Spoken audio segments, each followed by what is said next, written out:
Assalamualaikum warahmatullahi wabarakatuh.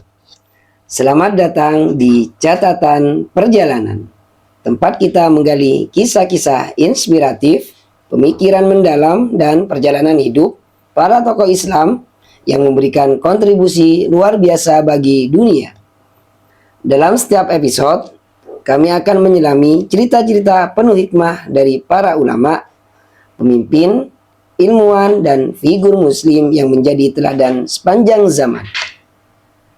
Bersiaplah untuk menemukan pelajaran berharga, semangat perubahan, dan kekuatan iman yang dapat menginspirasi kehidupan kita semua. Mari kita mulai perjalanan ini bersama. Biografi Kiai Haji Hasyim Asy'ari yang akan kita bahas kali ini. Beliau adalah sang pahlawan nasional pendiri NU. Kiai Haji Hasyim Asy'ari merupakan tokoh pahlawan nasional Indonesia. Ia dikenal sebagai pendiri organisasi Islam besar di Indonesia, Nahdlatul Ulama. Biografi Kiai Haji Hasyim Asy'ari dan latar belakang pendidikan telah tercatat sejak abad ke-19. Ia diketahui lahir di kalangan keluarga agamis dan pendiri pondok pesantren di Jombang, Jawa Timur. Latar belakang keluarganya ini kemudian mempengaruhi pemikiran Kiai Haji Hasyim Asy'ari yang menuntunnya menjadi tokoh besar di dalam negeri. Tak hanya berpengaruh sebagai individu, generasi sebelum dan keturunan Kiai Haji Hasyim Asy'ari juga merupakan tokoh besar Indonesia. Bahkan dipercaya silsilah Kiai Haji Hasyim Asy'ari masih berkaitan dengan pendiri agama Islam, yaitu Nabi besar Muhammad Shallallahu Alaihi Wasallam. Tak hanya itu, ia juga merupakan kakek dari mantan presiden keempat kita Indonesia, yaitu Kiai Haji Abdurrahman Wahid atau yang dikenal dengan Gus Dur. Terlepas dari silsilahnya yang banyak berisi tokoh-tokoh penting, Kiai Haji Hasyim Asy'ari sebagai individu merupakan sosok yang menginspirasi. Perjuangan Kiai Haji Hasyim Asy'ari tak hanya di bidang keagamaan, tetapi juga upaya meraih kemerdekaan Indonesia.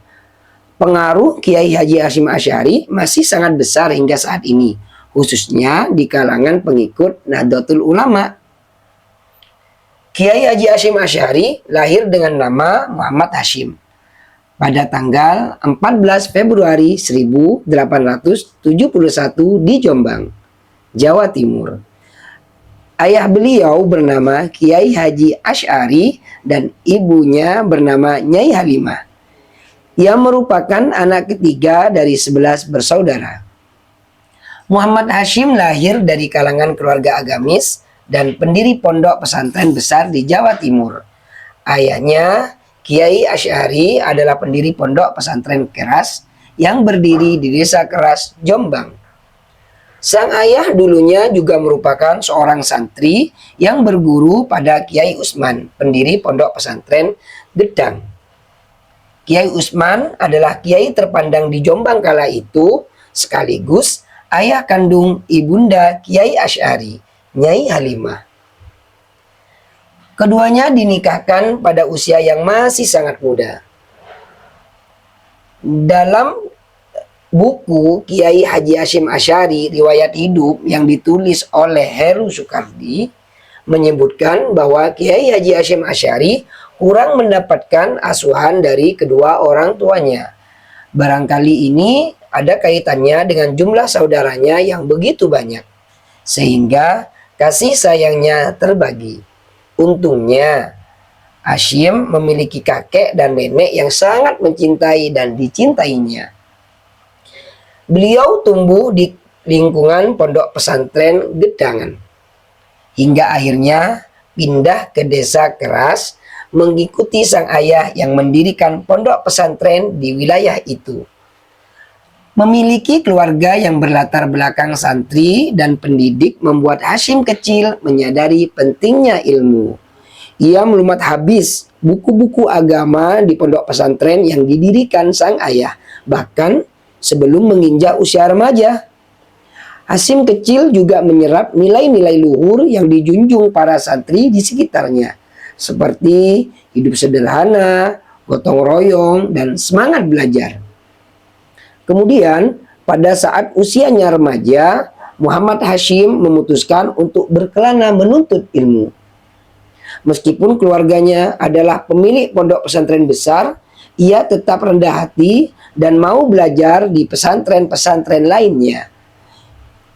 Ia kemudian belajar dari satu pesantren ke pesantren lain di daerah Jawa Timur. Saat usianya masih 15 tahun, ia mengembara ke Tuban, Surabaya, Probolinggo juga, Madura, hingga akhirnya ke Sidoarjo. Di Sidoarjo, ia belajar di pondok pesantren Siwalan, Panji yang dipimpin oleh Kiai Yakub. Sosok Muhammad Hasyim saat itu sangat disukai oleh Kiai Yakub sehingga dijodohkan dengan sang putri yang bernama Nafisah.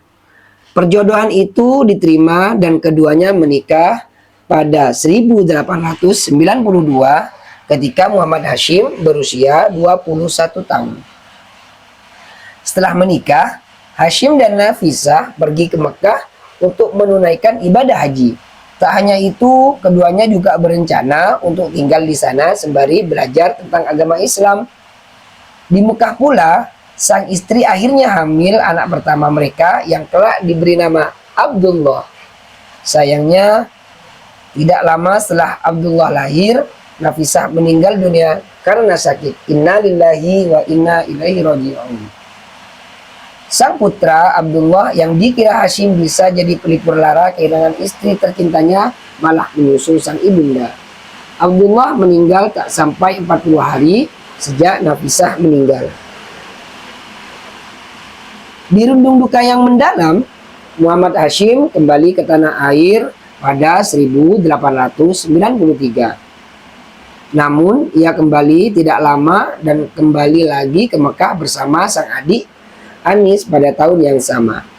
Pada kunjungan keduanya di Mekah ini, Hasyim singgah lama di Mekah selama 7 tahun untuk belajar agama dengan lebih keras. Ia berguru pada ulama-ulama terkemuka seperti Syekh Ahmad Zaini Dahlan, Syekh Muhammad Salih Al-Samarqandi, Syekh Ahmad Khotib Al-Minangkabawi, dan sebagainya. Ia banyak mendalami ilmu tauhid, tafsir, hadis, dan belajar bahasa Arab. Selama merantau, ia kembali dirundung duka dengan kepergian adik kandungnya, Anis. Namun, pada 1899, jelang akhir kunjungannya di Mekah, Hasyim bertemu dengan Kiai Romli. Dikutip dari NU Online, Kiai Romli adalah ulama ahli ilmu tauhid dan fikih yang sangat terkenal di Jawa Timur saat itu. Ia datang ke Mekah bersama putrinya bernama Khadijah yang dijodohkan dengan Hasyim. Perjodohan itu diterima dan keduanya menikah pada tahun 1899. Namun, pernikahan itu tak bertahan lama karena 2 tahun kemudian pada 1901 Khadijah meninggal dunia karena sakit. Inna lillahi wa inna ilaihi raji'un. Setelah menikah, Muhammad Hasyim dan istrinya Khadijah memutuskan untuk pulang ke Indonesia. Saat kepulangan tahun 1899 inilah ia mendirikan pondok pesantren Tebu Ireng di Jombang, Jawa Timur. Dari sinilah ia dikenal dengan nama Kiai Haji Hasyim Asy'ari. Tebu Ireng dipilih bukannya tanpa alasan. Pasalnya, masyarakat di desa ini belum memperoleh pendidikan yang layak dan masih terikat dengan pengaruh Belanda. Oleh karena itu, pondok pesantren Tebu Ireng ini diharapkan dapat memodernisasi masyarakat setempat sehingga mampu mengurangi pengaruh Belanda. Pondok pesantren ini awalnya hanya memiliki 27 murid. Sedikit sekali ya. Namun seiring berjalannya waktu, murid-murid yang belajar di pondok pesantren Tebu Ireng semakin bertambah dari ratusan bahkan ribuan. Kiai Haji Hasyim Asy'ari tak hanya memberikan ajaran keagamaan kepada santrinya kala itu, ia juga memperdayakan para santri serta memupuk jiwa-jiwa nasionalisme dan anti penjajahan. Kiai Haji Hasyim Asy'ari juga begitu tegas menolak pemerintahan kolonial saat itu. Tak hanya menolak medali kehormatan dari Belanda, Kiai Haji Hasyim Asy'ari juga mengeluarkan fatwa haram bagi umat Islam naik haji menggunakan fasilitas milik Belanda. Kemudian Kiai Haji Hasyim Asy'ari dan Kiai Haji Wahab Hasbullah menggagas sebuah organisasi keagamaan yang bukan hanya untuk melestarikan nilai-nilai Islam, tetapi juga mempersatukan umat. Melalui persatuan inilah diharapkan umat Islam di Indonesia bisa bekerja sama melawan para penjajah. Gagasan keduanya inilah yang nantinya akan melahirkan organisasi besar kita, Nahdlatul Ulama atau disingkat dengan NU. Organisasi ini baru bisa didirikan pada 1926 usai Kiai Haji Wahab Hasbullah belajar agama ke Mekah. Lalu bersama dengan ulama lainnya yaitu Kiai Haji Wahab dan Kiai Haji Bisri Sansuri, NU resmi didirikan di Surabaya tanggal 31 Januari 1926. Organisasi ini awalnya hanya bergerak di bidang keagamaan saja, pendidikan juga, sosial dan ekonomi. Tujuannya tentu untuk memperdayakan masyarakat agar memiliki kualitas pendidikan yang lebih baik sehingga mampu melawan penjajah. Perjuangannya melawan penjajah tak sampai di sana. Beliau juga mengeluarkan fatwa jihad atau yang kini dikenal dengan resolusi jihad pada masa agresi militer Belanda tahun 1947. Resolusi jihad ini ia tunjukkan kepada kaum santri untuk ikut berperang melawan penjajah dan mempertahankan kemerdekaan negara Republik Indonesia. Berkat resolusi jihad yang disampaikan oleh Kiai Haji Hasyim Asy'ari ini, masyarakat di Jawa Timur dapat bertahan dari serangan militer Belanda dan memerdekakan Indonesia dapat diraih. Saat ini, peristiwa resolusi jihad Kiai Haji Hasyim Asy'ari diperingati setiap tahun sebagai Hari Santri Nasional. Kiai Haji Hasyim Asy'ari meninggal pada 25 Juli 1947 di tengah-tengah situasi agresi militer Belanda yang pertama.